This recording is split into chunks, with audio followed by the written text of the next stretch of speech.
Hello, everyone, and welcome to the Cinematic Schematic, the official podcast of thecinematropolis.com, your home to thoughtful conversations on film. I'm your host, Caleb Masters, and today, believe it or not, we are once again jump-starting our engines to see if this franchise can possibly continue to live its life a quarter a mile at a time for a 10th time, Roman numeral X style. That's right, ladies and gentlemen, we're reviewing Fast X, the latest entry in the Fast and Furious franchise, the one that is 23 years old, by the way. We'll start with an icebreaker question, as we always do, before jumping into a spoiler-free review of the film, where we'll also provide a verdict, and then we'll conclude the conversation by going into an in-depth spoiler discussion. Joining me today, as always, my ride or die. I don't know, the Letty to my Vin Diesel, I don't know. I'll be Dom in this situation. Yeah. Oh, yeah. That's fair.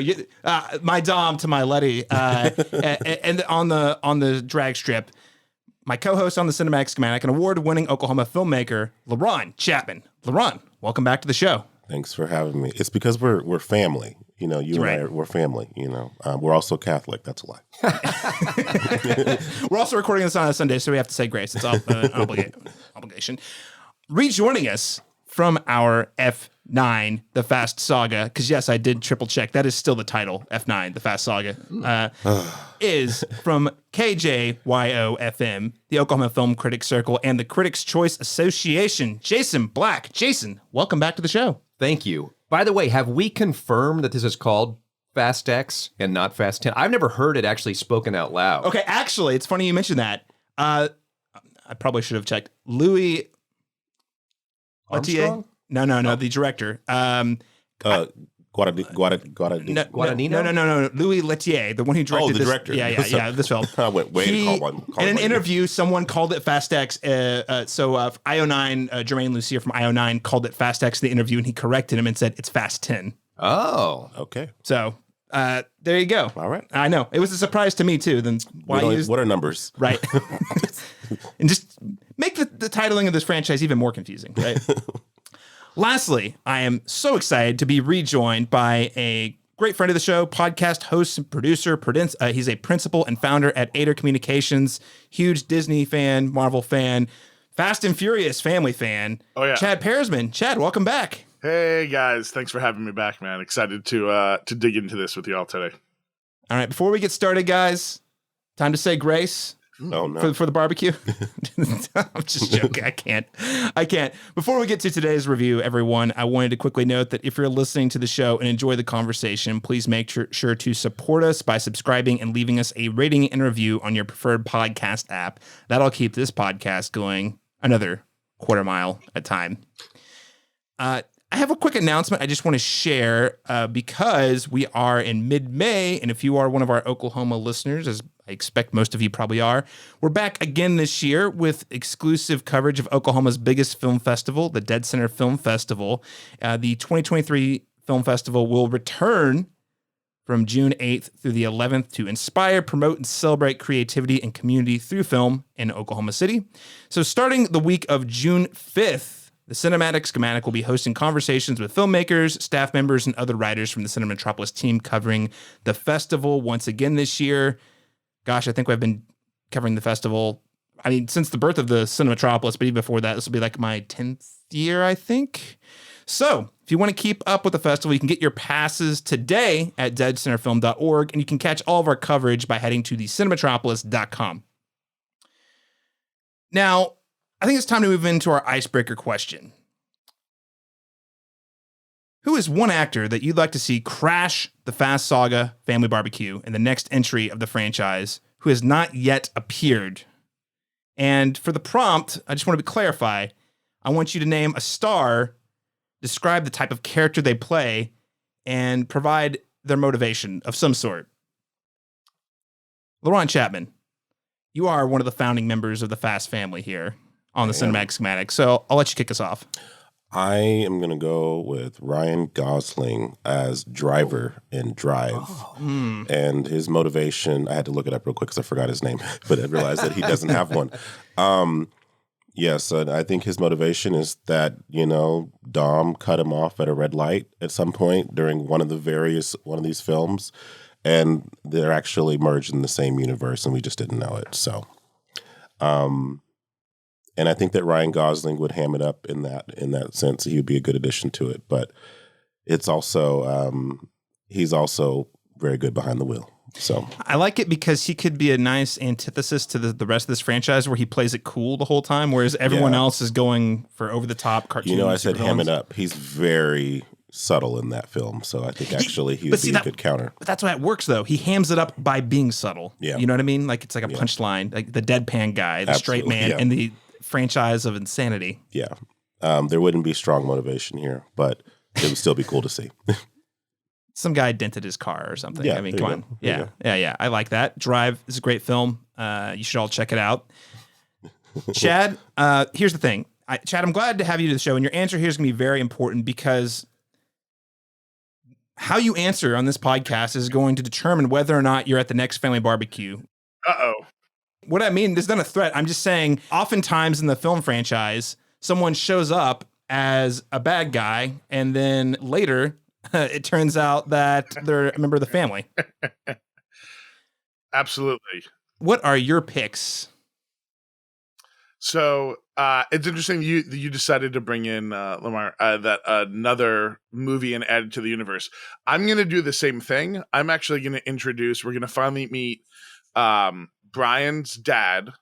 We're going to find out what happened, and it turns out that he actually runs a car theft ring, and that is the reason that he was not involved in Brian's life. I'm thinking about who can we bring that has the kind of melodramatic chops that can add a whole other level to the Fast franchise. So I'm coming at you with Nicolas Cage. We're getting Nick Cage coming in. Wow. Also, Gone in 60 Seconds. Yep, exactly. He's already got the car driving experience. I think we just layer onto that character that, the next movie, they're trapped in the US and they need to get a bunch of cars, and the only person that they know that can get the cars that they need, because the agency is still down on them. They're gonna have to go to Nick Cage and start boosting cars. I love that. He also drives angry. He does drive angry. That is a great call. A very underseen movie, Laron, I have to say. Well, Chad, I think that might earn you a spot, that might upgrade you from villain to a new member of the family at the barbecue, I have to say. It's a safe bet. It's a safe bet in this franchise. Jason Black, who you got? Well, speaking of villains, that will probably not be invited to the barbecue, but this franchise is known for its villains. This franchise is known for its vague cultural backgrounds of each of its characters. And so I learned a term from Laron on the F9 podcast, and that was the term passing white. So I'm going to say we need someone that is passing white with a vague cultural background, that is a villain, that's a little unhinged. And let's also note that this is a Universal franchise, which is a big, I would say, adversary to Disney. And that means there's only one guy that could be the next villain. Ron DeSantis. Yikes. Yeah. I mean, that would be pretty threatening. So if you bring Ron DeSantis in, would there have to be Disney have to be like the location, Disneyland in Florida? Would that have to be sort of part go-karts. of? Yeah, go-karts. No. Well, I don't know. He's the villain, so I don't know that Dom necessarily wants to save Disney. I'm just saying, he just fits the role. Yes. Okay. He's on a book tour. Maybe he's trying to get to the next stop. They can heist the box of books. That's what they do. They'll steal all the books from his truck. Old school. Yeah, right. Just like the VCRs and DVD players from the first one. This one, it's Ron DeSantis' books. You ever stop and think? Lauren and I, there was a couple she hadn't seen, so we rewatched specifically F7. She hadn't seen that one, or F8, but we skipped F8 for reasons. But watched Furious 7. I know, Chad's throwing his hands. Well, I'll give you a chance, Chad, just 1 minute. But Furious 7, we watched it, and she's like, didn't this start, because we watched the first 5 before 9. She's like, didn't this start with them stealing DVD players from a truck?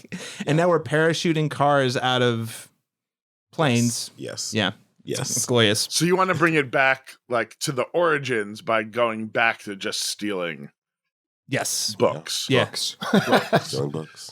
Back to the basics. Again, if you listeners, you have ample opportunity. We talked at length in our F9 review about what they could do with the franchise, maybe. And I think one of the things the table agreed with at the time was let's go back to basics approach. Strip it back and make it a nice, like what happened in the first one. That vibe of the first one where it's just like not all the hijinks, just something simple. I say like what they did with Logan, with Wolverine. Like something very low key. I think would be a nice, sobering conclusion. But they're not interested in that. They're not interested in that, clearly, from the direction of this one. I'm glad you brought up the Wolverine example, though. It's great because what's great about specifically the Wolverine, but I think this also extends to Logan similarly, is like the stakes aren't the world is going to end if they fail. It's simple. Very, especially the second one, it's very personal. This guy is trying to... Remember, that's why I want them to do Cannonball Run. I just think they should that should be the next one. Let's just race across the country. Yeah. Seriously. And you call in favors, Mr. Nobody shows up, offers Dom like some sort of vehicle. I don't know. Jackie Chan's in it. There you go. Yeah. Jackie Chan's in it. Well, Dom DeLuise's corpse. Well, speaking of corpses, that takes me to my pick, which is I think you cast Ryan Reynolds, but not just Ryan Reynolds. Also, Jeff Bridges. We're going to do a crossover from R.I.P.D. Oh. All right? Okay. Because I'm not going to spoil this movie specifically, but this franchise has a hard time keeping people dead, right? So there's going to be a couple of investigators being like, what is going on? These people were dead. Now they're not. I have to investigate. There's a supernatural phenomenon going on here. I have to investigate, right? Yeah. So you bring them in to kind of interrogate why these people just keep coming back from the dead. Yeah. And then they're therefore trying to put them down permanently because they're like, you're supposed to be dead. Yeah. Dead is dead. Come on. Right. Yeah. And I don't know. Yeah. I think Ryan Reynolds brings a little bit of the chaos energy. There's already so much of that. So I don't know. Maybe he's competing for airtime with Jason Mamoa now. But I do think Jeff Bridges could be a nice foil. Yeah. It's just like all the car, like old man, like what's up with all the cars? Oh yeah, absolutely. On that note, I think RDJ for real would be a good villain. Oh yeah, I think I made me think of that because Iron Man with Jeff Bridges. Yeah, yeah. I think RDJ. I just want him to let him have fun. Yeah, exactly. At this point, we just want to merge all these universes into this space. Well, we know he loves cars. Apparently, he's got a whole HBO Max series coming out about his very expansive sports car collection. So I think there's something there. Excuse me, you mean Max Original? Or what's it called now? Yes, it's called Max now. Yeah. Yes. I mean, if we're going to go with that, like bring in Jay Leno, who, right, like, and it turns out he just rebuilds all of the cars that have been destroyed over there, right? Like he actually has this giant garage that's nothing but destroyed Chargers that have been like, wrecked over the past 20 years. And like, he's just, he keeps the history of it all. And his motivation is you have no respect for the car. You say that you live by the car, but look at all these destroyed cars that I've rebuilt. I think about it. They show how pretty the car is, and by the end of it, it's demolished. And of course, Jay Leno would not only rebuild these cars, but he'd also secretly be building some sort of mech in the garage, of course, right? I mean, we can talk about that later. How we haven't gotten to that point, I don't understand. That seems to be the only place left to go. I thought there's like after going to space, I was an F9. I was like, I don't know where they go from here, and we're going to talk about where they go in Fast X. But I'm still saying, mechs, that's a good one. Time travel, there's almost nowhere left to go. The moon, they could actually go to the moon proper, I guess. Yeah. I don't know. Listeners, who is one actor you'd like to see crash the Fast Saga family barbecue? You can let us know by sending us an email at thecinematropoulos@gmail.com or hitting us up on social media on Twitter at @thecinematropoulos or on Facebook at facebook.com/thecinematropoulos. Chad, you were not on our F9 the Fast Saga review, and I don't want to speak for the table. Maybe we'll go around and do quick kind of a quick update for listeners who didn't catch that episode. But Laron and Jason and myself all spent a lot of time with friend of the show, Brock Lay, diving into our affinity for the entire franchise. And we didn't hear from you. So maybe you could tell us a little bit about your thoughts on the Fast Saga. What is your history and relationship with the franchise?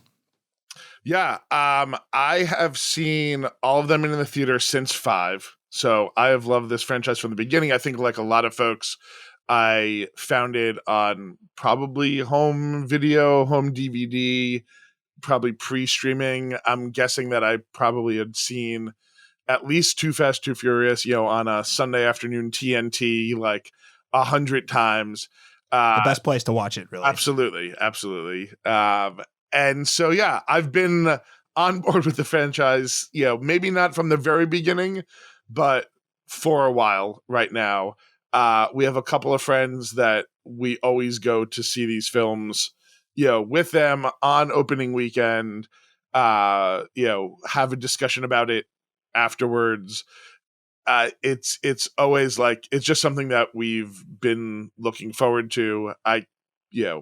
Not to spoil kind of my reviews of this, but like, I can't get enough of this franchise. I want to continue to see more of it. And then, I don't know, did you guys do your full rankings? So we did a full rewatch. We planned it. So every Friday night leading up to the release of F9, we watched. Family night. Yeah, was family night. And literally, like, we had, this was at the time of like, we were still kind of in COVID. And so we were doing Friday night movies with friends where we were all like in a chat thread anyway. And so Friday night movies were all the Fast and Furious leading up to F9. I watched 5 through 9 to prep for X. Again, I didn't feel the need to go back to the DVD you really don't. listing days. They did a good enough job kind of reminding us where we came from. So yeah, ride or die for this franchise. Love it. Yeah, I don't know what. Would you say we did rank them last time, so Yeah. We'll save that. I don't think I put that in the discussion outline, but maybe after, maybe once we get through our spoiler-free review, we can kind of outline where we rank, how we would rank these movies. But maybe we could start here for Chad, just to give you a little more context for our listeners. What would you say is your favorite and least favorite entries of the franchise? Okay, so least favorite, I'm going Too Fast, Too Furious. I think that's like probably widely considered the one that makes the one at the bottom. I don't want to speak for everyone else. I don't know that I would put it on the top of my ranking, but I think my favorite continues to be 3. Like, I was like a Tokyo Drift fan. I feel like certainly before the retcon, and like, I love this film. I think it has the best soundtrack of all in the Fast and Furious films. I think it has the perfect mix of just like actual race car technique, and like the races are just absolutely gorgeous in this film. Like, it continues to be. I will revisit that film like pretty regularly from time to time and just marvel at kind of the gorgeousness of it. You could argue that's the film that saved the franchise, because originally 3 was going to be straight to DVD. And that's also the one that Justin Lin jumped aboard. And, obviously I think the consensus last time was that F5 is really the main movie that relaunched this franchise as a new thing. But you don't get Fast 5 without Tokyo Drift. I personally rank Tokyo Drift a little lower, but it has its fans, and it's good to hear. Real quick, for our listeners who maybe didn't catch our F9 review, Jason, like, what are your just general thoughts on this franchise at this point? Well, I thought F9 was terrible. So I love the franchise. I own T-shirts and hats, and he's wearing one right now. Yeah, I got the Fast 5 T-shirt on. But I was doing a little bit of inventory on it not long ago, and I thought, I think there's actually more bad movies in this franchise than there are good ones. I thought 8 was terrible. I thought 9 was terrible. So I really had pretty low expectations for this one. So where do I think the franchise is? I think it's completely off the rails and I will see them on opening night for as long as they make them. I am in that pretty much that exact same spot. I liked F9 more than you, but yeah. Same. I actually quite liked 9, but for the sheer ridiculousness. I did rewatch F9 before Fast X, and I still There's like. some good I still liked in that one. The magnets, man. That was cool. There's a lot of cool stuff in that movie. Laron, how about you? Yeah, generally it's weird because this is one of those franchises where like I didn't know I loved it as it's going along because like you said, I went to every single one of them as they came out, but it wasn't really until 5 that I was like, okay, maybe I really like this franchise. You know what I mean? Like, because I was just a committed film goer, So I think 5 through 7 are great, are just great, and then everything about 1 through 4, is in 5. The great parts of those things. The only thing good I think from Too Fast, Too Furious is Ludacris and Tyrese. We got them from that and brought them into the fray. For me, 3's a little lower on my list, unfortunately, but I like the plot with Han, So I mean, like we get that. That's brought into it. So, I think at some point after 5, they realized what they had, that these were Saturday morning cartoon, action films. And when they leaned into that and there wasn't this self-seriousness about it and there was this winking at the camera kind of self-knowing, that's when it became fun. Because now I'll accept any ridiculous thing they throw at me as long as we know and we comment on how ridiculous it is, so. And they keep making it great. Like that's the formula is like it's a combo of it knows what it is, the action's actually pretty good, but it's also, while it knows what it is, it's also sincere enough in what it's saying about the family and the themes. And even though there's heart in these films, surprisingly, it lands to varying degrees, but the through line here is that we do like these characters, this core unit of people, So if we didn't like them, we wouldn't keep coming to them because the plots aren't keeping us here. Yeah, definitely. So I'm with Laron. I think 5 through 7 in my mind is the peak. Yeah. I thought, not to repeat too much what I said, F9, F8, Fate of the Furious, almost killed my interest in the franchise. It lost the self-awareness that I valued. The action was garbledy-gook half the time. Like it was hard for me to understand what was happening, where we were in the story. The editing, I don't know if it was the editing or the directing, for whatever reason, the action and the clean, clear action set pieces weren't there. F9 brought it back for me. It brought it back enough that I was like, all right, I'm back on board. I'm back on track. These are still super fun. And Chad, I mean, you kind of earlier gave me the what's going on when I said I didn't like the 8th movie. 8, you a fan? Yeah? I mean, we get Cypher, so... Yeah, the thing that looking at now X kind of picks and chooses the best of each of the franchise, right, and kind of remixes it. I think that just to kind of again a little preview of like where I think this'll go. 8 has its merits. I mean, I probably put it towards in the bottom third. Unfortunately, like I agree, but. I don't know. For me, the only bad films in this are 2 and 4. Like those are actually the only ones that I think those are definitely at the bottom. And then I think everything else above it is like better than average is kind of still where I put it. But I absolutely agree. 5, 6, 7. I actually put 6 at the top of my list because I think 6 is when they lead to your point. Like 5 is where they realize what they have, but at the end of the day is still like, we're boosting money from a guy, right? Like there's nothing. Yeah. And 6 is when they're like, oh, the world will end if this guy gets this piece of, like if the high-tech MacGuffin like has incredibly, and just you can see the money into it, like the races, the chases, like that London scene is still great to look at. So I agree 5, 6, 7, like as a whole are the pinnacle of the franchise. I put 6 at the top. Wow. For me. And then again, like 7, we get Statham. Like there's something great and redeeming out of all of these films from 5 on, right? Like we get The Rock, then we get the Shaw brothers, and we get Statham, then we like each one gives us a little piece. We'll get into it. I like the Cypher character, so 8 gives us that, and it maybe gives us something more that we find out about at the end of X to tease a little bit for the spoilery discussion to come. Yes. Well, there you have it, ladies and gentlemen. There are our takes on the franchise as a whole. Let's go ahead and get into our spoiler-free review of Fast X. Let's start back at the beginning, shall we? Los Angeles, 2001. Humble roots, local kids, street racers who became hijackers. Graduated to high-speed smuggling. Mobile jailbreaks. Train robberies. If it could be done in a car, they did it.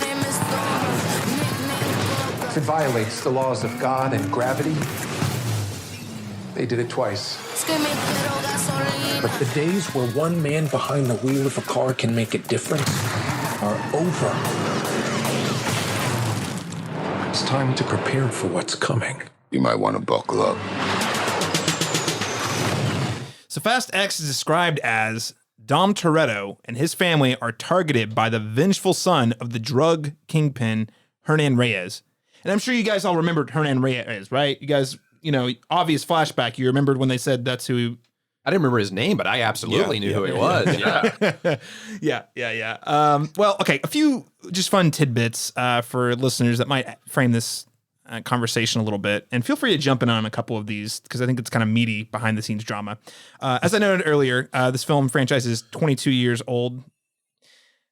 Another big piece of news related to this film is that longtime Fast Family director Justin Lin, as I noted earlier, I would argue the guy who was kind of the secret sauce to making these movies work for a while, because he directed Tokyo Drift, Fast and Furious, F5, F6, and F9, was originally slated as the director of Fast X, going as far as to actually starting production. So they were actually filming.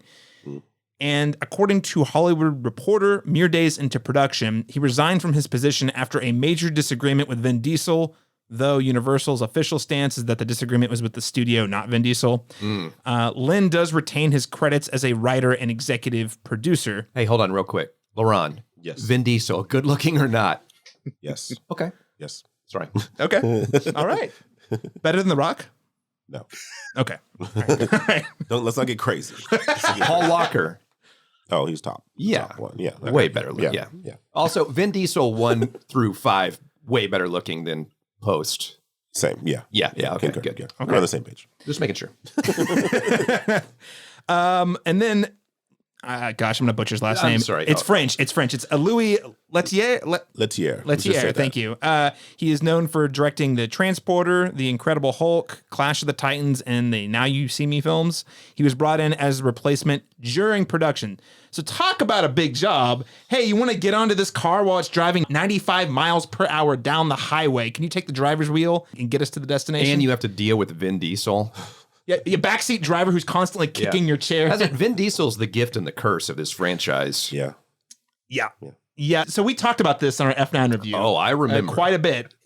And what's sad is the stories about him have only gotten worse since that review. So one instance in particular, the one that, and this one, I don't even think like it's a behind the scenes because he made it a very public thing, was when he was trying to get The Rock to come back. Yeah. He posted this Instagram post a couple of years ago that was just hyper manipulative. It was like, do it for Paul Walker's kids and the fans. Yeah. And The Rock never responded to it, although he did respond in a CNN interview when they asked him about it. And he said, we settled this privately months ago, so I don't know why he would air this publicly. Yeah. So, I have thoughts on this once we get to the spoiler part. Yeah. So I'm gonna table this. Yeah, we'll table that. But I just want to make that note that there has been even more public disputes and behind the scenes stories about Vin Diesel's Well, and the Justin Lin, I know you said it's supposedly the studio, but the word is that Vin wouldn't come out of his trailer. Right. That he wanted to rewrite scenes or they hadn't been written, and Vin said things like, we'll just let it happen, or we'll see where the mood takes us or things like that. Well, that Hollywood Reporter story, and I'll link this in the show notes, it was sort of stating that Justin Lin had a script that he thought was locked when they went into production, and Vin Diesel kept coming in and saying, hey, what if we did this and that, and like tried to add more stuff.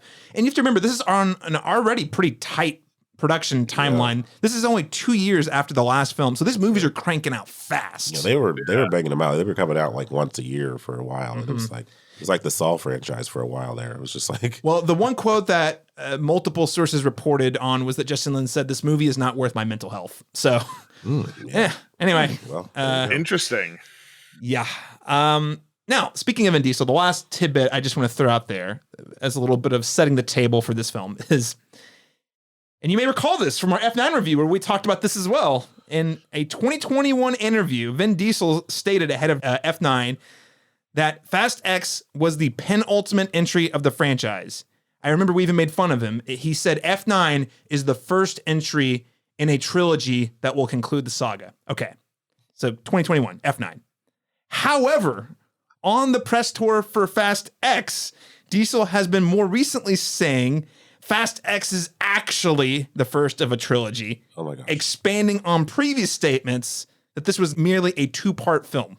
Guys, I don't know if we're in chapter 1 or chapter 2 of the finale, but here we are. All of that said, what are your overall thoughts on Fast X? Chad, as our special guest, I'm going to start with you. What did you think of the film? Completely ridiculous. Absolutely loved it. Great time at the theater. I think still in the top half, I would put this, but certainly not the top. Like I said, I think they play the hits. I don't know if that was written in or because of all of this drama of the rewrites and the where they are. But like, look, if you love the previous 9+1 spin-off films, like I don't know how you don't like this one. That's kind of like you're either locked and loaded into this thing or you're already out, and like some podcasts have already listened to, right? Like you're only going to see this because you have to review the latest film in like the next big franchise. But if you're a fan, you're going to be a fan of this. I will say the only other thing I think I say, you still feel some of the COVID protocol kind of stuff in this film to me. I don't really know, were some of these people actually on the same soundstage as each other? Were any of these people in the same room? Who actually traveled to all of these exotic locales? I can't really tell you for sure. So some of that starts to bleed through, and I think, we can talk about kind of the Paul Walker of it all as well, right? Like there's a lot of backstage drama that we just know publicly about this entire franchise, and it's kind of sometimes hard to separate that from the film itself. Yeah. Hence the fact that we had to make like 3 disclaimers about behind the scenes drama, because it does kind of play into why certain creative decisions are made or why things are weird. If you have that extra context, you can kind of in your head one way or another kind of justify it a little more. I don't know. At least that's my perspective. Jason Black, what did you think? Well, I have a lot of thoughts on what we just said, but I feel like it's for later in the discussion. So Paul Walker changing directors. So we'll leave it for that. I pretty much echo Chad entirely.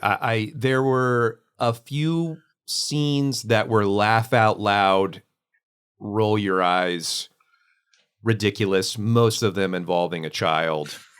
But for the most part, like, and when I say involving a child, I mean a child, I don't know, murdering people. But I had a good time with it, actually. I, as I said, didn't like Fate, didn't like F9, had low expectations, and walked out going, well, I thought that was pretty fun. I thought that was pretty good. But there are some scenes that are just ridiculous. There's one point that I laughed very hard, and it was a moment that I think was supposed to be emotional, and I won't spoil what it is. Involved Vin Diesel's face? Laron, Chapman, what were your overall thoughts on the film? Yeah, I echo what both of you say. I think I keep defending F9. I enjoyed it. And you make a good case for it. I will give you that. It's still terrible, but you make a good case. And I can't say any of these are definitively good. I think all these, I look at these films kind of like, like ice cream is really good. It's not good for me, but I enjoy it. Sure. You know what I mean? So it's like, that's how I look at this. This is junk food. And I just think that Fast 9 gave me all of the greasy, you know what I mean? Like everything I needed from it. Because I was really, as you said, checked out after 8 because I was so disappointed. Yeah, 8 gave you a cold Big Mac, and you're like, I'm done with Big Macs forever. I'm done with this. I'm done. Never doing this again. You failed me one time. It's like, but I agree with you about the Cypher character. I mean, I love Charlize Theron. I think she was criminally underused in that film, but I'm glad that she was continued to be part of the franchise. So I'm happy she's here. She has the most to do here than she has in any of the movies. Yeah, and it has actually pretty pivotal, the launching pad of the inciting moment here. I'll tell you what, if nothing else, there's 3 or 4 Academy Award winners in this movie. Yeah, 4. Yep. 4? Because you got Rita. Rita. Yeah, right. Rita Moreno, Charlize Theron, right. Brie Larson, and there's one more. Dame Helen Mirren. Helen Mirren. Yeah. I'll tell you what this does, though. This script and this movie, it shakes out to show you truly who is a good actress. Oh, sure. Because Charlize Theron is so much better than everybody else in this movie. I agree. Yep. And Brie Larson, and I like Brie Larson, but she's terrible in this. And you look at this and you're like, all these people have an Academy Award, and look at how good Charlize is compared to the rest of them. Yeah, she's so good that you have to lock her away in a prison cell. Yes. Well, sure. It's like, no, you can't outshine all the other actors. So Jason, you raise a great point because I also thought Brie Larson was very bad in this. Now, I want to, however, I don't necessarily want to throw her under the bus, though.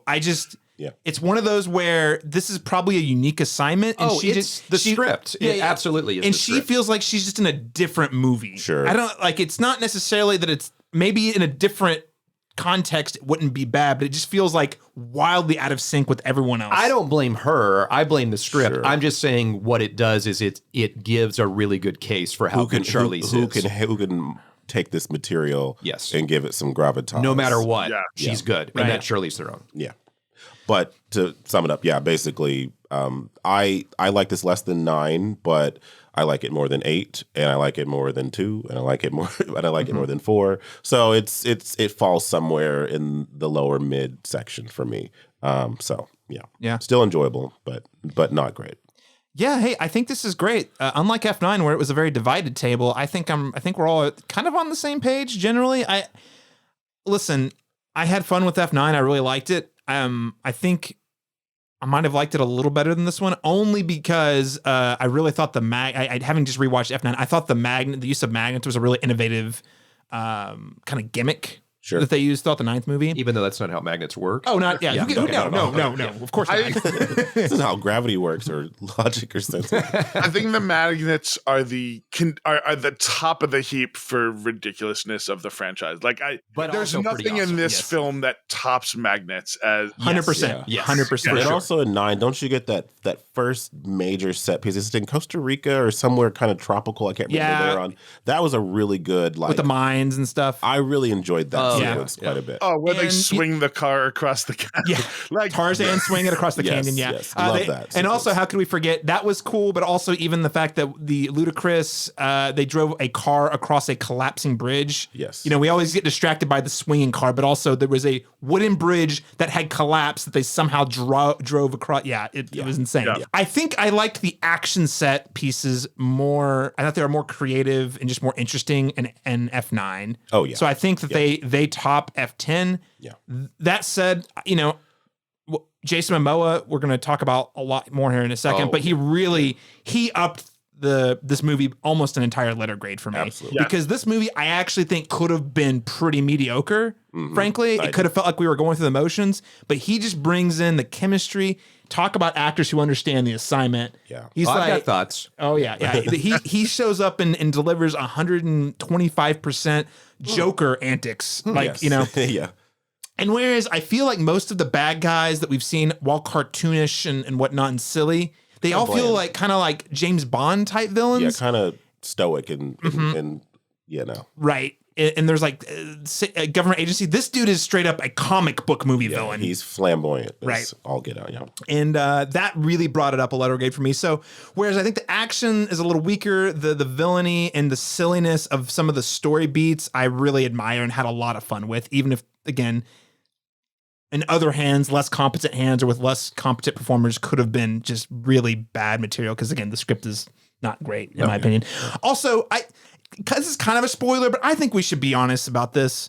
This is half a movie. Just gonna put that out there. Fair. I think people should know that. Or right? a I third. think they should. Or you mean it's a third of a movie? Or maybe we don't know, but it's either it's an incomplete movie. It's a 2.5 hour third of a movie. Yeah, it's hard for me to accurately assess how it handles certain character decisions If we're not seeing the full picture. exactly. But I guess we do get to see Vin Diesel try to save the Catholic Church. So Try. Yeah.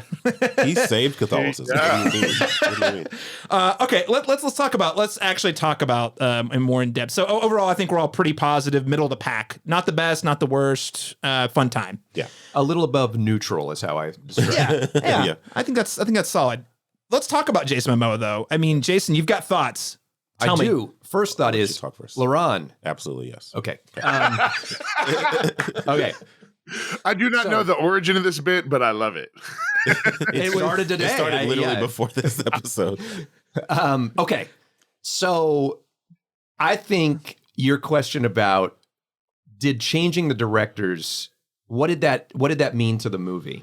I think it is very clear Oh, yeah. that there were two different Jason Momoas on this set. Oh, And because there is a snakeskin jacket, hair down, a little menacing.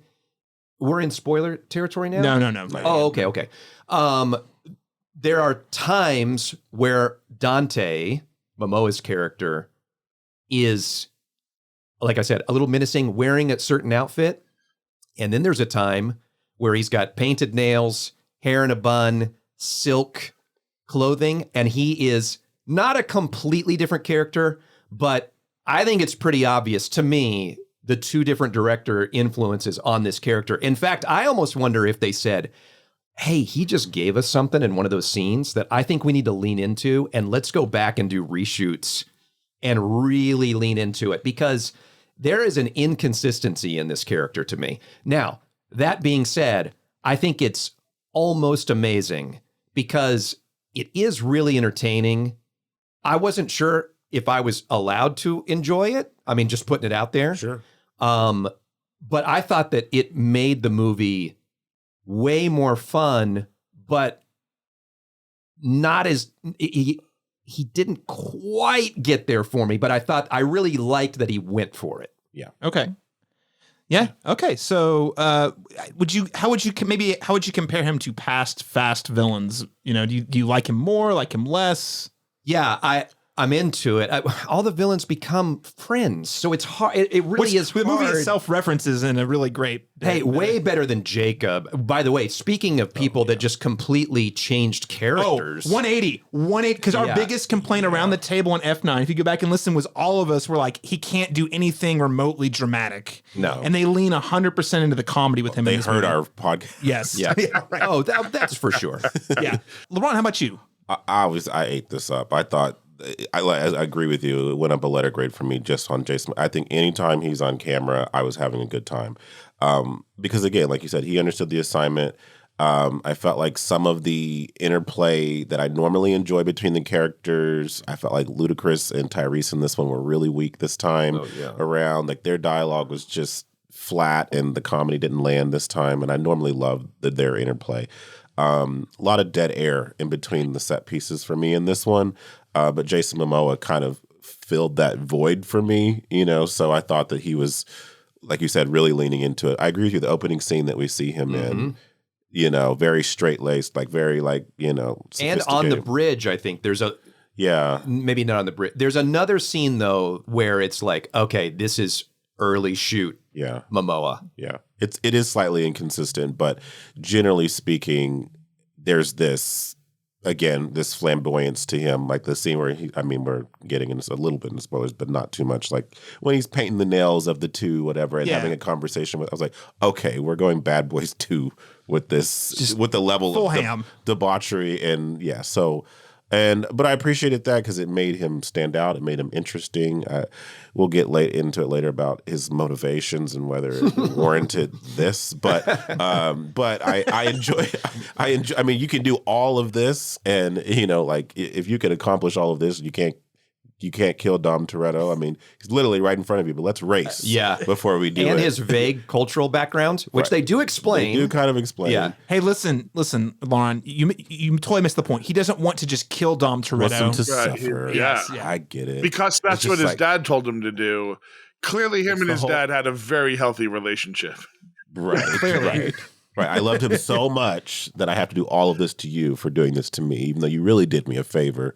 But whatever, it's fine. It's the old Austin Powers thing. Let me tell you my plan, and we'll talk about this later. But right now, let's just have this little bit where we, it's just kind of silly. But, I lived for the Jason Mamoa of this. I think he, in many ways, saved this from sheer mediocrity. Yeah, that yes, 100% yes.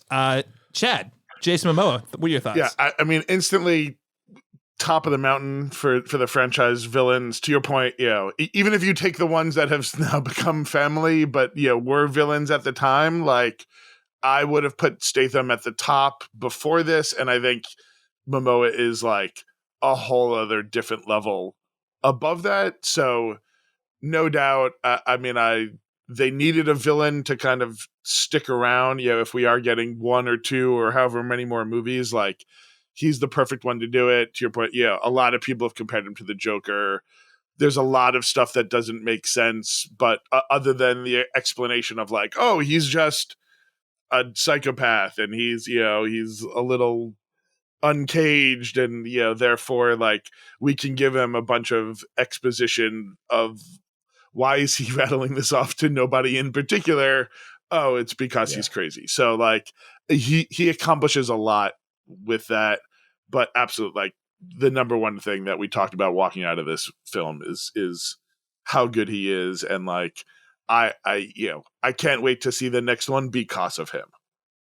You guys mentioned Bond villains. He was giving me a little Javier Bardem Skyfall. Yeah. But you guys may disagree. Who was also vaguely queer too, like this character is. Like the Joker. They're both kind of like the Joker from The Dark Knight, in that way. I mean, in that specific Skyfall, which I like that movie a lot. This is not a knock, but it literally uses the same like plot template from The Dark Knight. Yeah, and Home Alone, sure. Yeah.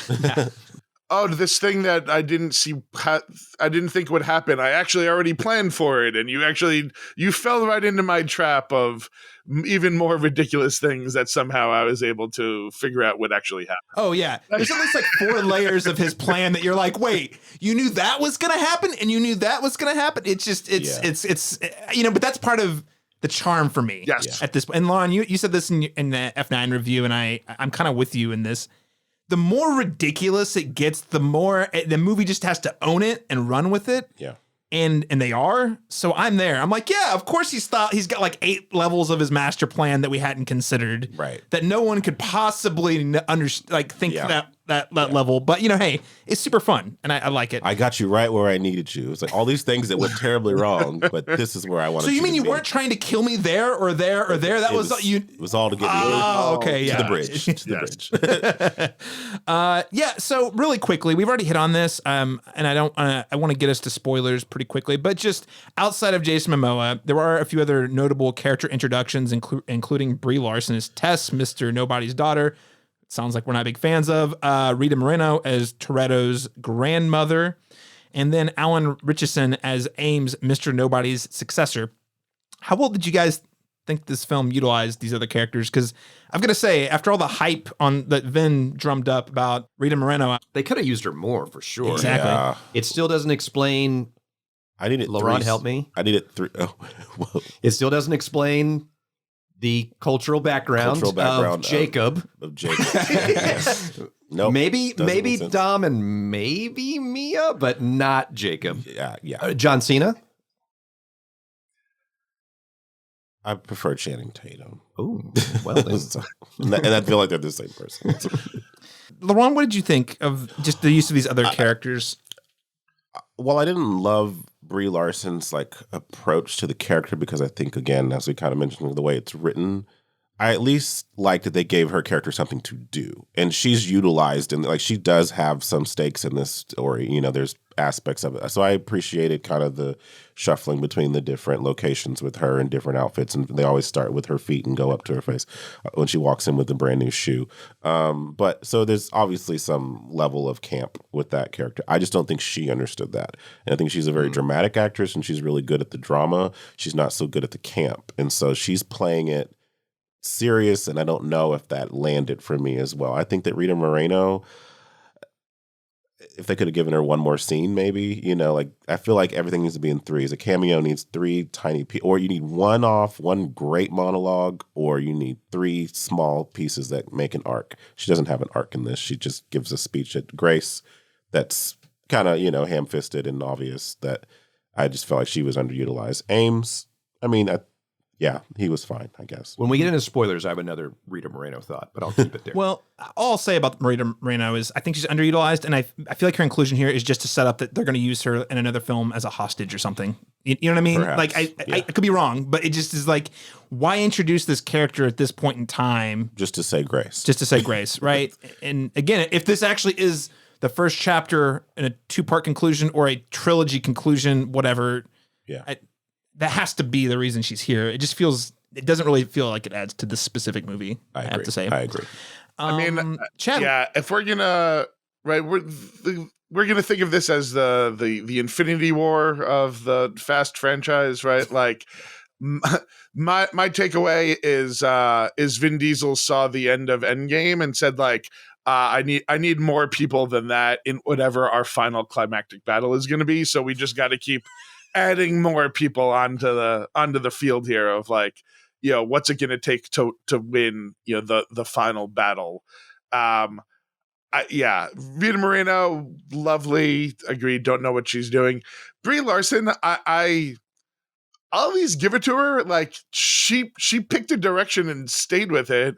Again, you know, she's consistent for sure. There are scenes that I'm like, are those people in the same room together or on the same right. bridge together? But we can get to that later. Also, I don't understand why everyone else we've ever met in the agency, you know, wears black suits and tactical gear, and somehow she has a closet full of brightly colored clothes along with completely unrealistic shoes. But again, you know, we don't know if was that given to her or was that a choice that she made about this character. I will say our friend Craig said she came out like Hillary Clinton in that first outfit. Yes. The pantsuit. But it's like pantsuit, but also shoes with spikes on them. Like, you know, like Heels. we're the business up top, kick ass at the bottom. I don't know. I'm not sure how that would go. I love Alan Ritchson in the Reacher, in the Reacher show. I thought he was great actually as Hawkman or Hawk in Titans. That guy's fantastic. I think if anything, like, he is actually underutilized in this film. And again, we can talk a little bit more spoilery stuff, but like, I wanted more for him to do. And again, it's one of these, I don't understand why we get him instead of the little nobody character, which we get like in the beginning of the film and then they sideline. And again, this feels to me like reshoots and timelines, and like we had to get someone else to play this character because that guy couldn't do it anymore. Yeah, that's a good note about the little nobody. I was kind of wondering about that. I was like, wait, he just disappears after the first part of the movie, like not to be heard of again, essentially. Yeah, he got hurt, right? Is that what they're saying? Like they just did the same to him that they did with The Rock in F7? Is that the thing? Like, but we don't actually see him. We never visit him in the hospital. They just take him off the table completely. Yeah, like he gets out of the truck or whatever he's driving just in time before there's a thing. I won't spoil what it is, but like, and I think that's like the last time we see him. I think so. Yeah. Your name is Scott Eastwood, right? Yeah. Scott Eastwood. Mm-hmm. I actually really like the Ames, Alan Richardson character. So I haven't watched all the DC stuff. However, I have watched Smallville. So I'm sitting here saying, where have I seen this guy from? And I Google him and immediately appeared as Aquaman in Smallville. And I was like, that's the guy. Okay.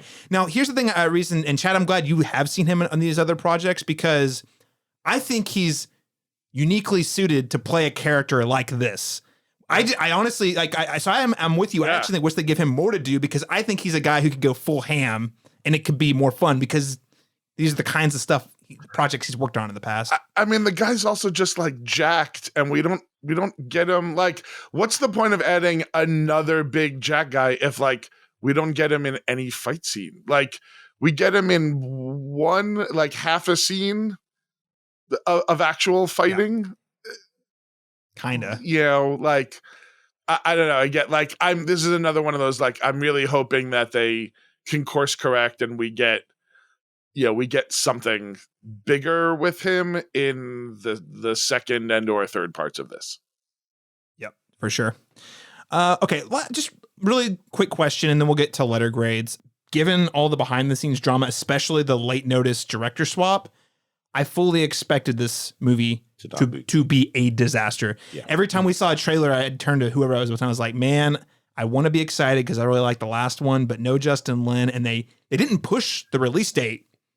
That's usually hugely bad news. We all remember The Rise of Skywalker that didn't push its release date when they had the whole, so. They just plowed through. Yeah, it's not usually great. And to my surprise, I would say, despite the fact that I think there's no like standout action pieces per se, it's pretty solid, all things considered. Yeah. Do you guys think this movie escapes disaster levels of failure from the swap? LeBron's giving me a look. Yeah, I think the thing that suffered the most from this, like I said, the writing's not at the level of camp. I'd say polished camp that I think sometimes it accomplishes pretty well with this. So normally then I lean onto the cartoony action sequences. I definitely see the difference between a Justin Lin action sequence and a Louis Leterrier version of that because I don't think he's as gifted of an action director. A lot of this looks kind of. I mean, I liked the scene in Rome, and I liked the. I guess I liked the final set piece, but everything kind of in between is very subpar for me. But I mean. But given what you said, I expected it to be a lot worse than this with the switch of directors. And so I think it's passable, for this. And there's other pieces of this that were enjoyable that helped it be passable, So passable action. Passable action, yeah. Mm-hmm, yeah. I expected it to be dog shit, Like I expected it to be F8, F8 or Fast and Furious, the fourth one, So I expected it to be on that level. And it just, it at least was better than those. Yeah. Okay. Jason, what did you think about in terms of action? Oh, yeah. Action, again, just ridiculous in certain areas. But for the most part, I thought it was, pretty solid. I'm like I said earlier, I think it's just above neutral overall as a movie. But yeah, I was into it. Okay. All right. Chad, you think it's escaped disaster territory with like just the set pieces and the visuals? Absolutely. Yeah. I mean, with the loaded up, again, we don't think all the characters were as great here, but like you throw enough of them at the wall, like there's enough here to like. I agree. Like, we'll get into letter grades, but like better than average. Mm-hmm. All right. Well, with that said, let's go ahead and jump straight to letter grades. Actually, Chad, I'll throw it back to you. What letter grade would you give Fast X, or maybe Fast X Part 1? We're not sure. Yeah. Well, no, because it'll still be like Fast 11. Like we're. Fast XX, and the last one will be Fast XXX. Oh, XXL. XXL. There you go. There you go. Well, hey. I'm gonna give this a C+. Again, like better, little bit better than average. But I don't. I want to give it a B- just on the back of Momoa, but like I think it's just missing. It's like we're just gonna miss the B- territory here. Okay. I think C+ is a pretty admirable letter grade. Jason? I'll go B-. Okay. Yeah. Yep. I like it. All right. Laron? And I am 79.9999999 repeating. So there's like this one, like he just missed the finish line, but he barely made it. So yeah, I'll say C+. I feel like there's enough to enjoy here, but it's not quite there, not quite there. Momoa is great. He's not enough for it to take it to the finish line for me.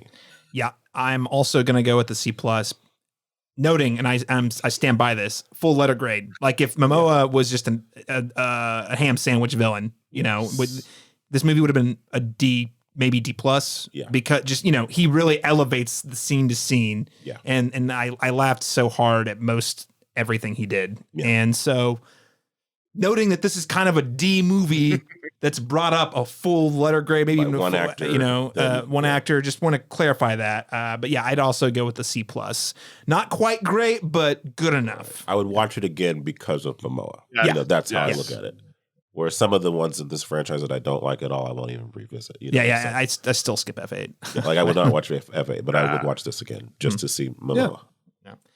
Yeah. What other recommendations would you share with folks who enjoy Fast X? Could be movie, television show, novel, music, video game.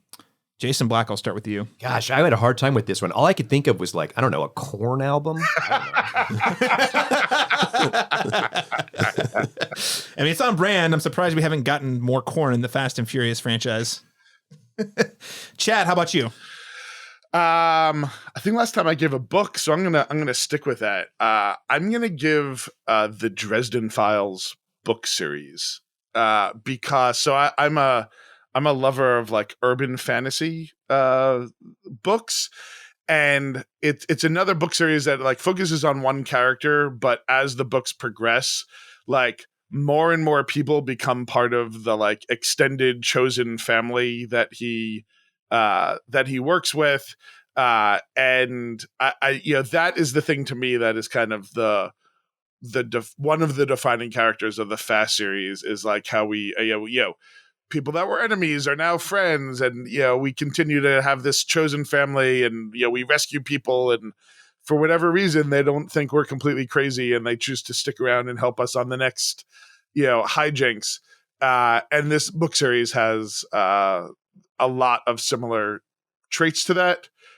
So there are, I think, 15 or 16 books in that series. It's about a Chicago, a wizard set in Chicago. And I love the book series, and that's, I don't know if anyone here has read them or checked them out, but big thumbs up. We will now. Yeah. Excellent. I've heard of the series, but I have not read it myself. So great shout out there, Laron Chapman. I mentioned Drive earlier. This is nothing like Drive. But I mean, always Drive. But if you like movies about cars, there's that. But then also, and I've lost it.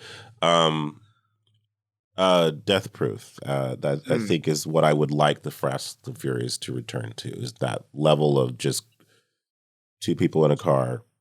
And it, that visceralness to the actual racing itself, because that's what I think is missing from these films. It started missing from the film since the origins of it, because I remember what the appeal of it was, and when younger was people were like, I just love the cars, And I know that the whole franchise has kind of had some sexism issues, and they've kind of course corrected that by making the women more into the fray, having more stakes and things to do in it. So that it's not so objectifying them in such a straight man show, But I think that would be fun to see if we got, again, a sobering, very back to the basics kind of street racing film, And I think Death Proof's a good example.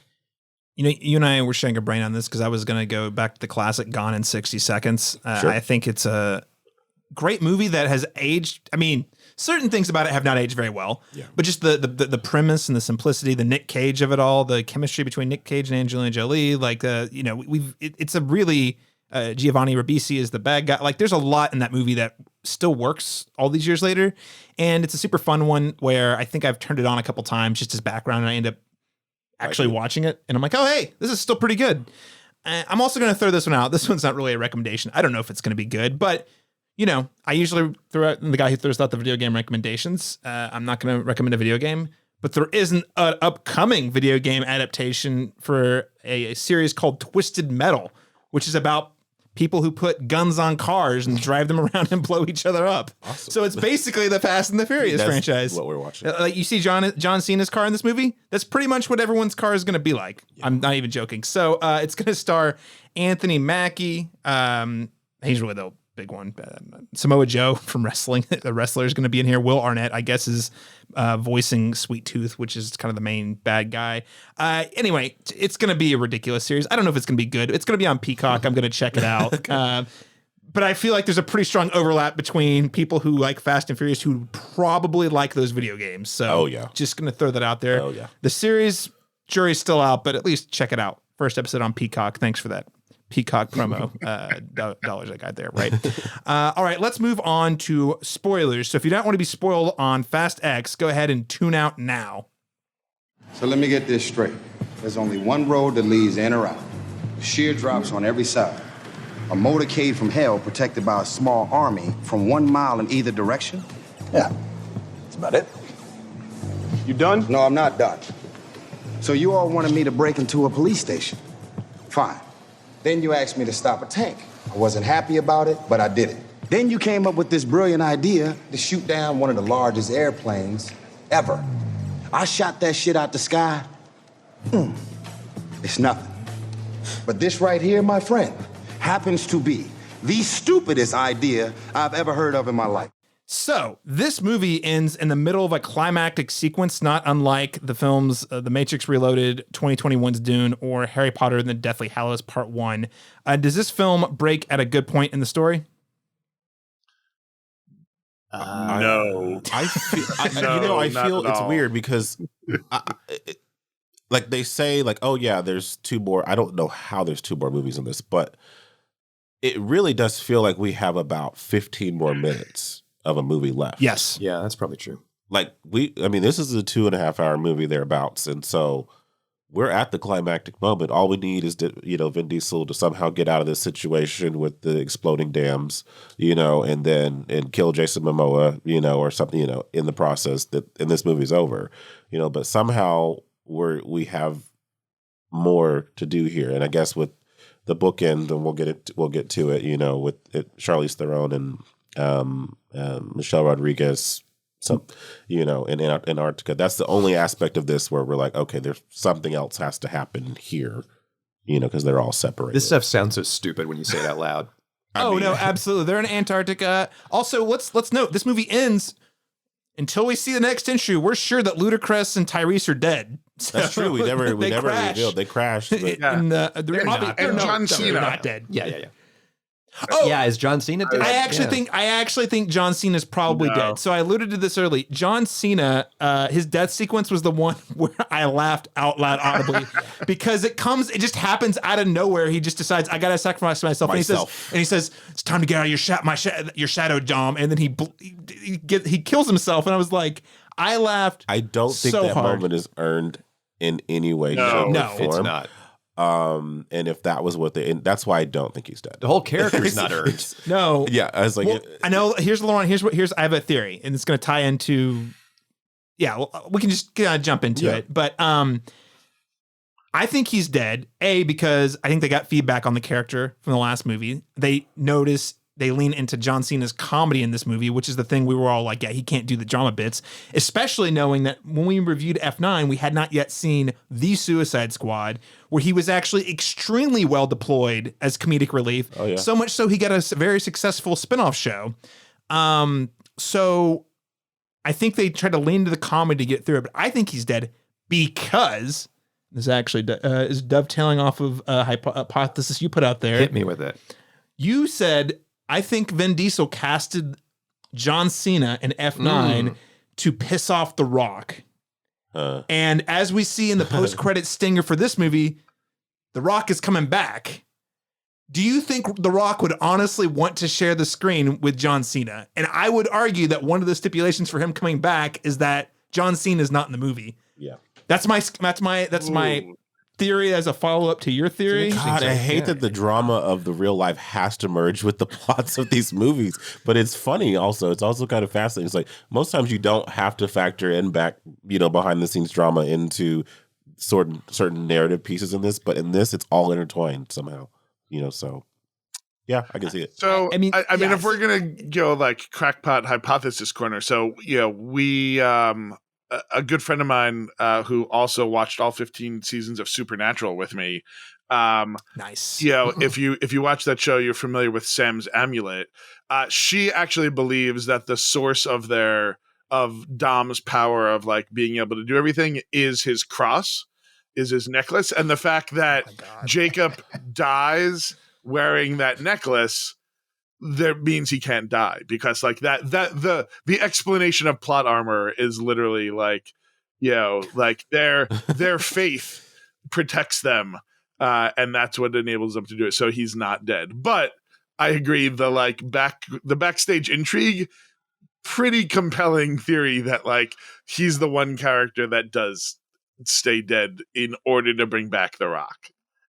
And I think if people had loved John Cena in F9, I don't think that would have been the case. But again, I think he was. I do love him here, though. I think they course corrected enough that they could justify bringing him back now as the Uncle Jacob character, as opposed to what we saw in F9. Well, and no one's really ever dead. I wonder too about the Rock scene. How tacked on that was, at what point was it actually in the script, or was it because it's not necessary at all? You don't need it. I mean, you don't need any of this really, but you don't need it necessarily to move forward with the script. But it is an interesting way to get The Rock back involved. So my assumption is when James Gunn told him that you're not doing another Black Adam, he went back to Universal and said, you're 100% correct. And I think you could also put that on Gal Gadot too. I think that's a no Wonder Woman 3. You better go get that fast money, because I need a franchise. Yep. Yeah. That was my theory with you with 100% was, oh no, Black Adam tanked. Oh, he's not going to be in the new DC. Hey, Vin, I know we've had our differences in the past, but I think I would like to come back for a great finale. I can just see it. Yep. Well, and John Cena in DC moving forward, because he's James Gunn's guy. So that's juicy. See, man, it's all connected. Well, I mean, does this make for a satisfying cliffhanger? Because we get a couple of different things here. Ludacris and Tyrese dead. No one believes that, especially when moments later Giselle comes out of a nuclear sub, and I have to say that frozen. which by the way got no reaction, right, Caleb? I mean, we were in the same theater. I actually moaned audibly. I was like, "Oh my god!" Well, I just mean like there was no clapping, like, "Oh, she's back." There was nothing. No. Rock got a little bit of a reaction. Yep. Giselle got no reaction. Do you think that was actually her? Like, do you think she showed up on a day for a soundstage, or like, did they literally just like did Weta like make a digital compilation of like her from something? Like, I can't really tell, and it was there for such a brief period. I was like, I'm excited. She looks really weird though. Well, the stuff around her was absolutely CGI'd. Yes, right. Like, it looks pretty bad. The whole nuclear sub bit looks awful. But yeah, to your point though, wouldn't surprise me if they're like, what if we could just do it without, we just pay for her likeness, not her time. Yeah. That sort of thing. Yeah. Do we think, speaking of things that can't die, do we think they rebuilt the sub from F8, or do you think Cypher was like, I still need a sub, and like just went and found one somewhere else? And Giselle just happened to be the owner of said sub. Yeah, I mean, I'm sure they'll figure it out, but it really doesn't make any sense why Giselle would even show up at all, let alone in Antarctica. It would have made more sense for Mr. Nobody to step out of that sub than for Giselle. Yeah, great point. Yeah. Well, and that's another thing. I couldn't find anything online about this. I'm genuinely curious if they took Kurt Russell off the board because they're going to bring him back in a later intro, like his whole, he's gone because it's setting up a big return in a later movie, or if it was one of those, he's just like, I think I'm done. Yeah. I'm not sure. Well, Charlize Theron says at the end, I keep calling her by her name. That's who she is to me. But Cypher says at the end, like to Michelle Rodriguez that, like, you still think it was a bad plan? You still hate my plan or something like that? Like, what is your plan? That's what I want to know. It's like, but maybe this because we have 2 more movies. But it would be nice to have some inkling of what the hell, how the hell this ties into anything. And that's where getting back to like your question of were you satisfied? Like the Dom storyline, the Dom, Little B storyline is the only one that kind of makes sense to cliffhanger it. I mean, where we leave off Cypher and Letty doesn't make for a good cliffhanger. We also like thinking about other dangling things. Like we left Statham to go save his mom, but we never see him again. Like I still don't understand why we're not getting the other Shaw brother in that. We haven't seen him since the end of the 3 minutes he was in of 8.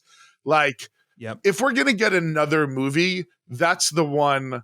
Like give me the Shaw and Shaw. And like, give me the all Shaw movie about like that separate storyline. Like, get it out of the next final, and let me just see what happens when he goes to save Helen Mirren and who played Owen. Luke Evans. Yes, Luke Evans. Like, give me the 3 of them in a movie all by themselves, and I'd be that runs parallel. I'd be more than happy for that. Well, how can we forget? By the way, I mean, I don't know if we want to go too far down this rabbit hole. There is actually still like open plot threads from the Hobbs and Shaw. Oh yeah, who was the criminal behind that? Oh yeah, gosh, I don't know. Where was Cardi B during this? I want that spin-off film of like the women gangsters running around London. There are so many threads. Like if you start going back, that they still need to tie up around here. I'm with you though. I think you put it well, Chad. The Dominic storyline is a cliffhanger that I can kind of buy, even though Laron, I don't disagree with you either. You could probably, if they really wanted to wrap it up, they could do it in 15 more minutes of screen time, honestly. Sure. But let's say they did. There's a whole other story. I can that breaking point. I'm like, not great, but I feel like that's a natural breaking point. But the other storylines, it just feels like okay. Like you said, there was no reaction at the Giselle return, and I just moaned, and then that's the end of the movie. Confused. Yeah, I was like, really? Okay. Well, so let's talk real quick about the Helen Mirren character, Rita Moreno, Dom, and Little B, because there's a through line to this. Yeah. Jason, sorry, school us right now. No, go for it. I thought I was off the rundown. Okay, so first off, Little B, just terrible. The fact that, and I said this on the F9 podcast, so Chad, I want you to hear this. The fact that they have to call him Little B because his name is Brian, and so we don't get confused because Brian is still alive, which is stupid. They should have named him Walker. Yep. I said that originally. It should have been a nod to Paul Walker, not a nod to Brian O'Connor. It makes no sense. There's even a part where Mia says, I have to get back with Brian and the kids, and you for a second go, well, does she mean Brian O'Connor or Brian, this kid? Right. Which, so terrible. Never introduce a child into the series. It's always a bad idea. However, the whole point, I think, of Rita Moreno is that scene in the garage where she says, you honor his name when he's looking at his father, which, by the way, are just screenshots from the other movies. It makes no sense that you'd have framed pictures of that. But then later on, when I hadn't thought about it there until just now. Oh my God. And also the part where they bring us up to speed, when they bring Brie Larson up to speed on who this group is, and there's actual footage from the other movies as if it's surveillance footage, like them driving off of a train where there's no camera there, anyway. So then when Dom is talking to Mama Shaw, I can't think of her first name. Queenie. When he's talking to Queenie, he says to her, he goes, I don't care if I live or die. All I care about is protecting the people I love. But what would make so much more sense is from the Rita Moreno scene where we find out in F9, we find out in F9 that really Dom has struggled with losing his father. That's the whole thing with Dom's character. That's why he embraces family so much. That's why they have the scene with Brian O'Connor in F5 on the porch, on the balcony about the barbecues. It makes so much more sense if now that Dom has a child, that he would look at this and go, I lost my father and it has defined the rest of my life, that I cannot, under any circumstances, leave my son in the same situation that I am. But he says, I don't care if I live or die. Yes. All I care. Yep. That makes no sense. It should be more of that Dom is obsessed with, I can't leave my son. I have to figure out how to protect not only him, but myself too, because I don't want to happen to him what happened to me. And right, they address this a little bit. Like the opening of F9 is basically that, right? Like they're living off the they're living on this ranch with a barn. Little B is taught like someone, they don't know who's approaching, so he gets into this like this box, right, that like may protect him, right? Like so they went out of their way to do that. In this film, I absolutely expected that there was some type of like bunker, safe panic room. Or safe room, right? Because they even tell Little B like, you know what to do, and you know what to do to huddle in the corner next to a toilet. Like I don't under. They took the time to rebuild this house. They're clearly going to have to rebuild it again. Like why was that not taken into account? And it goes back into like your same thing. Like Dom, everything we're told tells us Dom would have done something to kind of prevent that, even to the point of it makes no sense that Mia just comes to their house to watch Little B without there. Brian. Well, not only without Brian, have a family barbecue without the Brian. whole Paul Walker, like the last movie when when the skyline drives up, like I like the wink and the nod. To your point, during this, they leave a chair open, like as if he also continues. He's just perpetually running late to every family barbecue. Yeah. I think we have and this is the problem with having so many sequels after F7. And I'm not complaining about the actual sequels themselves. The fact that character is in the fiction still alive creates a lot of weird problems that they have to weirdly justify. And it's like, listen, if, Jason Mamoa, you would think in the fiction, Brian O'Connor would probably be one of the first people he would target to kidnap, right? Right. So like the fact that and also Rena Moreno, like his actual family, right? Yeah. There's just like weird things where they have to write around the fact that this really critical character, very important to all these people, just happens to not be around. And not only is he not around, he's completely removed from danger. Nothing's going wrong. He's off on a beach. Equally involved in that same issue with the whole conflict of this story. So it wouldn't just be Dom. Well, the longer it goes on, exactly. He's number 2, right? Yeah, both of you will be suffering. You know what I mean? Like, and so, but that's It's just weird. And I think, Jason, you had said we'd kind of like, I had entertained the idea in our F9 review. It was like, hey, maybe they should just find a way to like kill him off screen. And I know that's awful, but like it would solve a lot of the writing challenges they have. Yeah.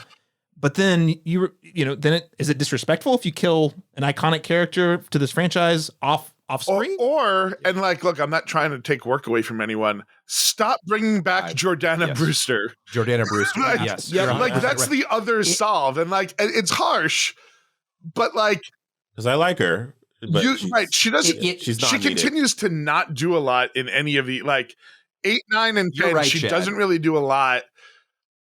They could have just as easily be like, they are so far underground taking care of their kids, we don't even know how to get in touch with them. They're in Sri Lanka. They moved. They got out of town. That's the best explanation completely. We could have gotten. Yes, it feels like. And that would have been safe and easy. Yeah, safe, easy. It doesn't. It's not perfect with a bow, but it's something we could stomach versus like her just being brought in because she's part of the family. Whatever. So yeah. Yeah, Chadwick Boseman being gone isn't convenient either, but you got to do something. They figured it out. Yeah. Right. Also, did you notice just while we're talking about Brian in general, they incorporated a lot of his farewell song music into the I score liked for that, this. actually, though. I thought that was kind of cool. It was a nice touch. Yeah. Well, so you're saying Brian should get cancer? Is that what you're suggesting?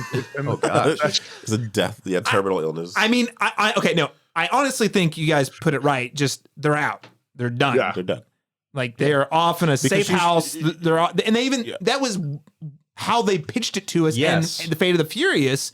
But then they brought Mia back for 9 for no reason. Oh, because Jacob's her brother too. Whatever. Okay. Yeah. And here especially, she really super is not necessary. No. And I'm just saying, like because they brought her back in 9, every time they make a new movie, they have to come up with a weird justification for why she's still around. And why Brian's Do not we around. see her at all? No, like when Jacob picks up little B, like we never see her again, right? No. It's like after She has to get back with Brian and the kids. That's what she says. So And again, no shade to Jordana Brewster. Yeah, It's not her. no, fault. yeah, Like, No. We love her. the character no longer makes sense in this world. In what we've erased and what we've kind of established, bringing her back is just a sore thumb about all the holes. Yeah. So Well, I mean, hey, I have to ask the same. I asked this question at the end of F9. And I'm going to ask it at the end of every Fast review. Like, what is there left to say and do with this franchise at this point? Because, I mean, I feel like I know way more about Dominic Toretto than I wanted to know, frankly. Sure. And they've already done all these crazy stunts, and we're getting at least one, if not two more of these things. So, like, what I guess I'm saying is, what is there left for these movies to do or say that could possibly justify their existence for two more movies?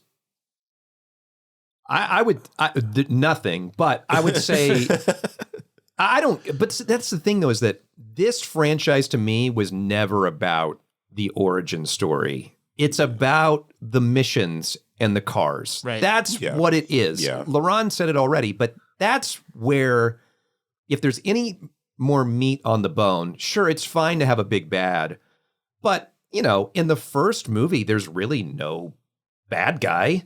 Right? I mean, it's kind of just the them, police. I guess. Yeah. They're the criminals, so the crime, they're just... Yeah, so I would just say, just get back to racing and missions, but I don't need to know who Dom's grandfather is, or I don't need it. If you were to do anything, if Paul Walker had lived, you would give his background. Yeah. But at this point now, there's no reason to do that. Yeah. I just think that the series has taken an approach. They've taken the MCU approach, basically, which is everything's got to be interconnected. There's got to be mythology. And I think at this point, like, it's my mind, it would be almost liberating if they could just remove all that and just make like James Bond style. Just like, hey, this movie is about, we're going to do this mission. This movie, we're going to do this mission. And yeah, there'll be some like light connective tissue about the characters, but we don't need to like know everything that happened in these people's life. Yeah. Who their stepbrother was, or their... Like the fact that this is a 3-part trilogy, it just is like, I'm sitting here thinking, Laron, when you said this earlier, there's like 15 minutes of story left. I'm like, that's where I'm at. I'm like, what could they possibly do other than have a, Chad, you put it out there, their in-game moment where they bring everyone on screen together at one time. Like, other than that, what is there to do that they haven't already done to top it? I really don't. I joke about the time travel. I really don't want that, but that's like the cliche, right? Yeah. Like, did you notice they referenced that? They actually like, we didn't even talk about it, the fact that Pete Davidson also shows up in this film. Right. Yeah. Well, and Brie Larson does drive a DeLorean, Chad. She does drive a DeLorean. And when they walk in, they literally say like, oh, did we time travel? Like, cause the place looks so old. Like they reference time travel. Like I just picked up on that when they walked into, again, putting the three of them, putting Ramsey, Ludacris and Tyrese, like they go from the office of the shipping container room to like, again, this store in London. Like it that made no sense, but they do reference time travel. That scene was rough. What is Tyrese throwing in the air? Like it's the worst scene without question of the franchise. I think. Like, what is like this? is there a much longer cut of that? I don't know. Like the whole money vest thing was super weird as well. Like I don't. Is it powder? Yeah. What was he? What was that powder? Like, did he really think that $200 was going to buy them guns? I don't know. Like, it just, none of that whole scene didn't make any sense. But to your point about like, where do they go? I mean, rather than James Bond, I would actually put this up against the Mission Impossible series, which again, we are also going to get a movie with a cliffhanger because we already know that there are 2 parts, and it's another series that it is Mission: Impossible - Dead Reckoning Part 1 is what we are.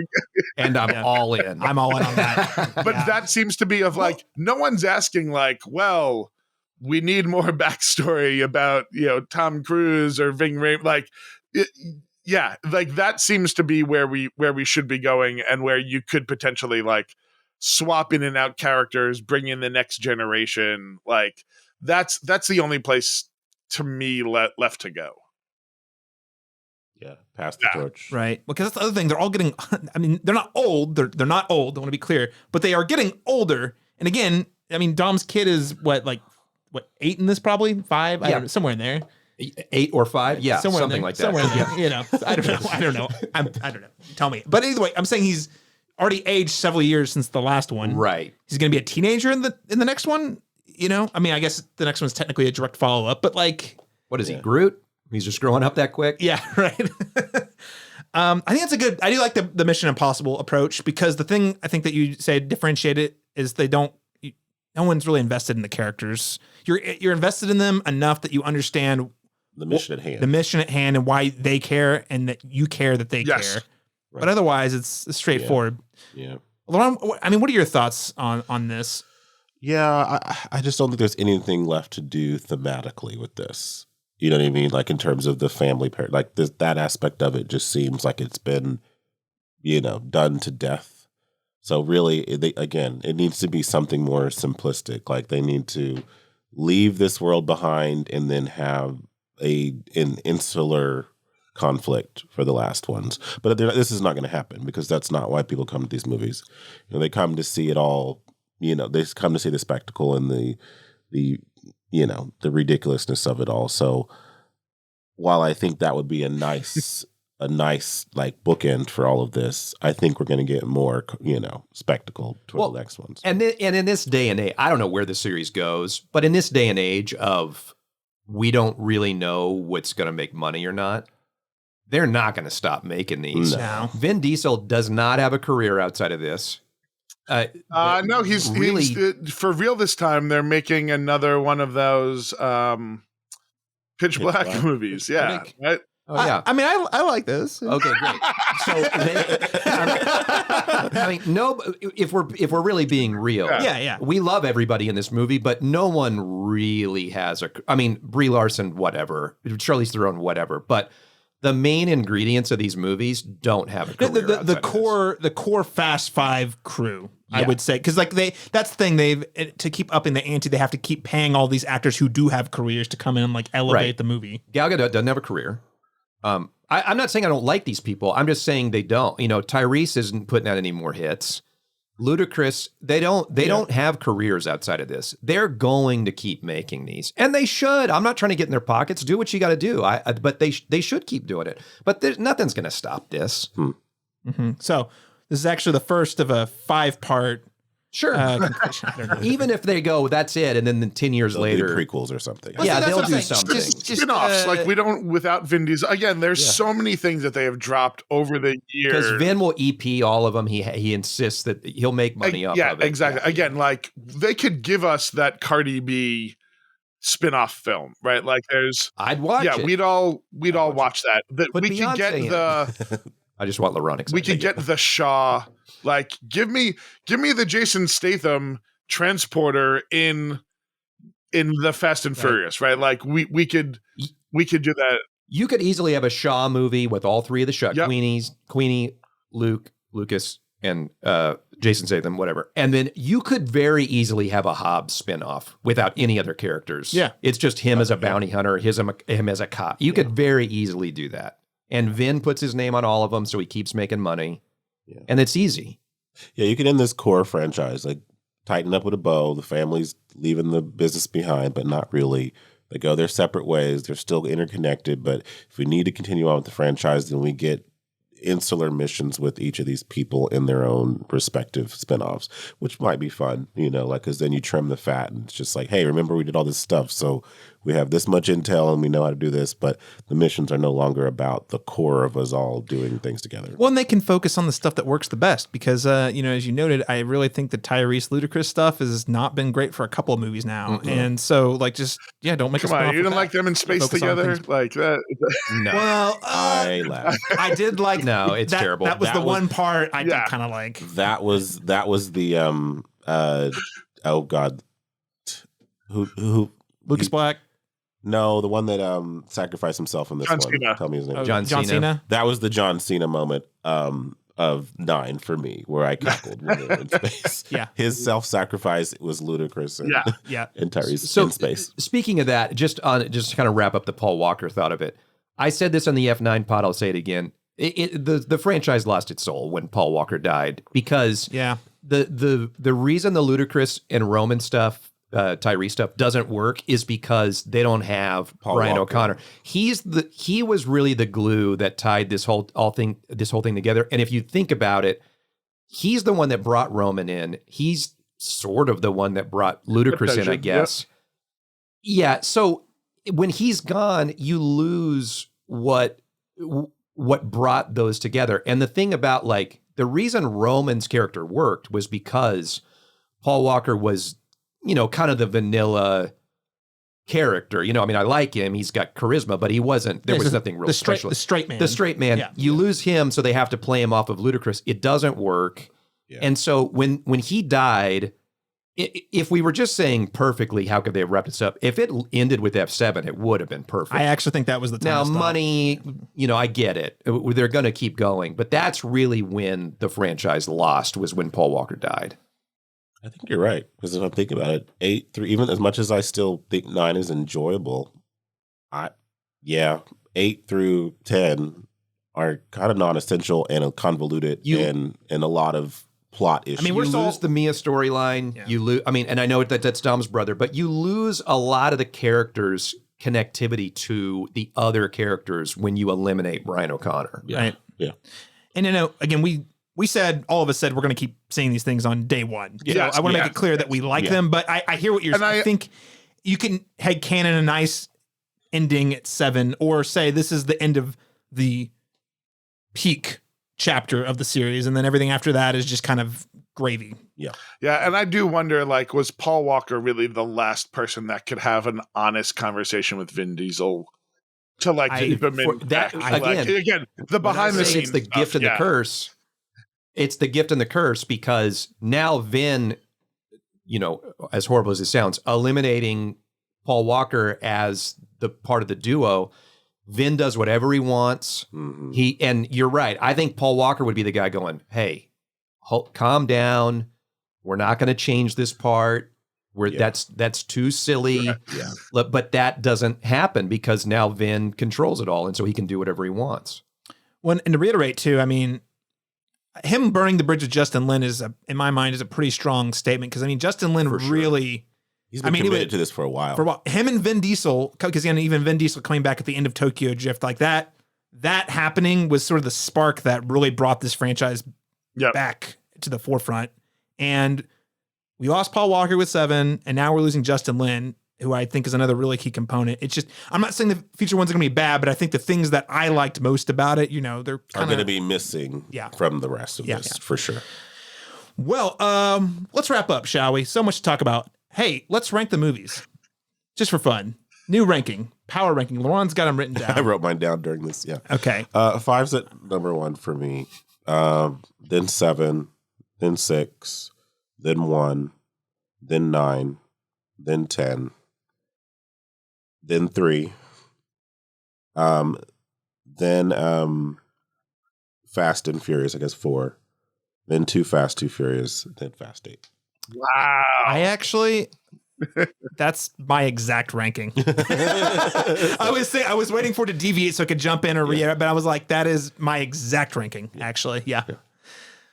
Chad, okay, how about you? I wasn't sure if I did this. I just threw in where I think X falls. Okay, so I go 6, 5, 7, then 3, then Hobbs and Shaw, we didn't then 1 X, 8, 9, 4, 2.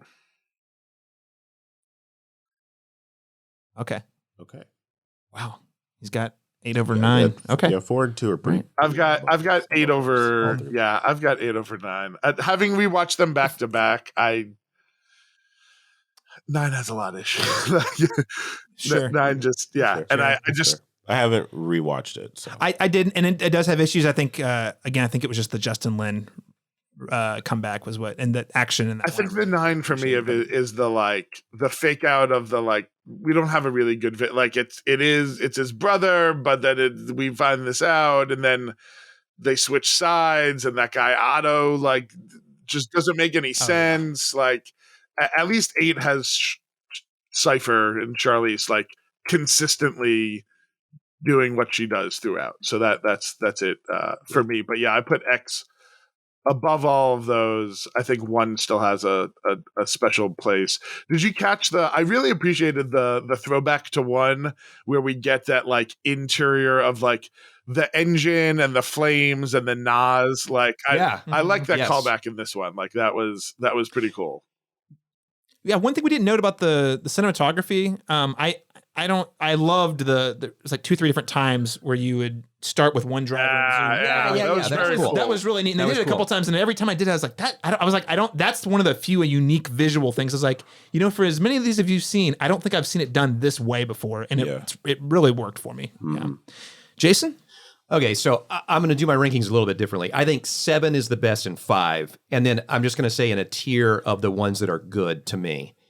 I'm going to say, and not in any particular order, but 7, 5, 1, and 2. Now I'm going to defend 2 to Chad just to say, because it is at the time, that's what sequels were.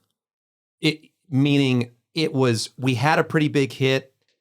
Let's just make another one and change it a little bit. They wouldn't make 2 like that today. Yeah. But when that movie came out in 2003 or 4, that's what a sequel was. So I'm going to, and I still think it's kind of fun. I would go with you on that if Vin was in it. But it Sure. felt like that 80s sequel where we can't get Schwarzenegger again. So we'll just replace him with Van Damme or something. Yeah. Sure. Yeah.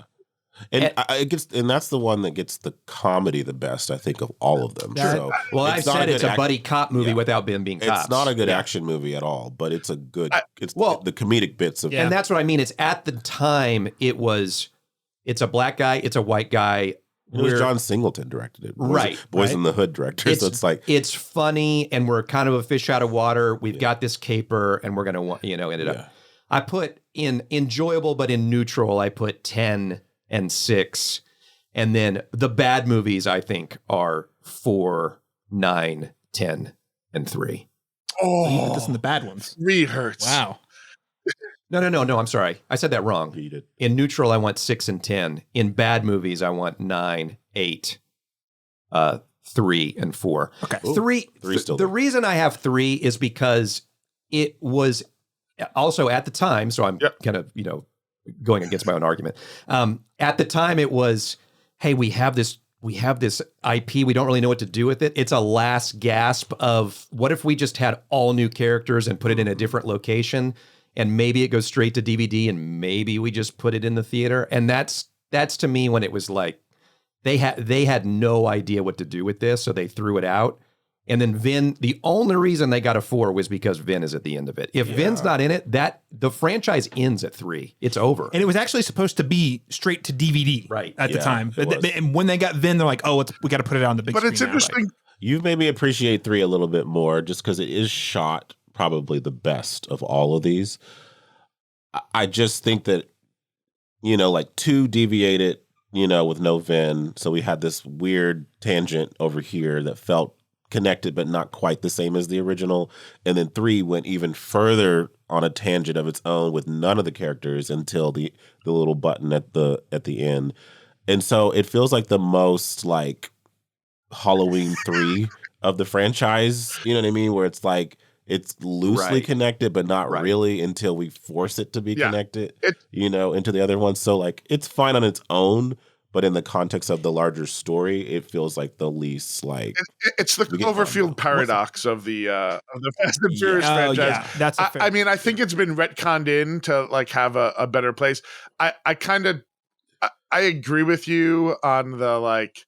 It could have been the end. The thing that I would say though is what it feels like we're saying though going forward is what we want is more threes. Like we want a bunch of threes that take single characters, right? Like, so if we had, if we had been introduced to Han beforehand, it would have been a little bit of a different, but yeah. So agreed. I'm just going to come in and say, here's the thing. I actually love everything about 3, except for one very important thing.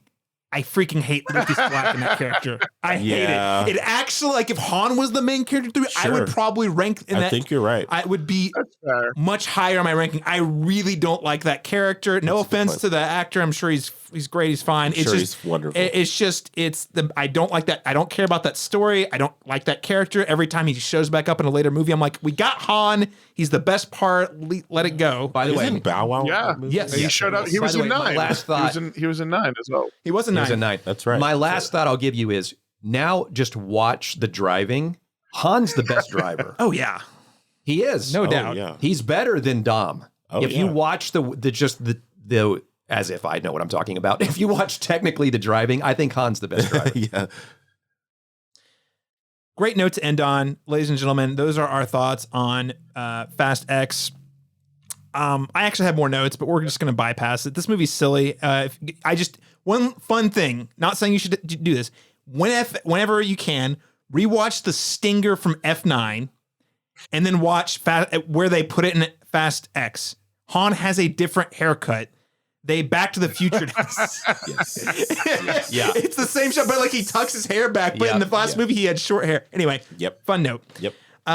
Wigs exist, and they did this. And they did this. Well, gentlemen, thanks so much for your time on this Sunday talking about how Vin Diesel saved the Catholic Church. It's been quite the fun. Where can listeners keep up with you and all the great things you're doing online and out in the world? Chad Parizman. Yeah, I am C. Parizman anywhere I want to be found. You can find me pretty much anywhere under that name. Awesome. Jason Black? On Instagram, I'm FlickKicks23. I do a shoe pairing with a movie, and I mentioned it on the F9 pod. I'll mention it again. It's only to try and get free shoes, and it has not worked. One of these days. Maybe if we start tagging Vin Diesel. I do tag him. Maybe if I had more than 237 followers. Laron Chapman. You can follow me on Facebook under my name, or you can follow me on Letterboxd for all of my reviews at black_Senna_man. Awesome. And of course, you can follow me on Twitter, Instagram, or Letterboxd at C Masters Talk. That's letter C Masters Talked. And you can find more of our reviews over at thecinemetropolis.com or on Twitter at thecinemetrop or on Instagram at thecinemetrop and on Facebook at facebook.com/thecinemetropolis. Like I said earlier, lots of Dead Center coverage coming for those of you who live in Oklahoma. Laron, in fact, one of the programmers, been doing a lot of very hard work. So I encourage you to check it out over at deadcenterfilm.org. Thank you so much for joining us, everyone. We'll catch you again next time when we reunite with Miles Morales and Spider-Man Across the Spider-Verse.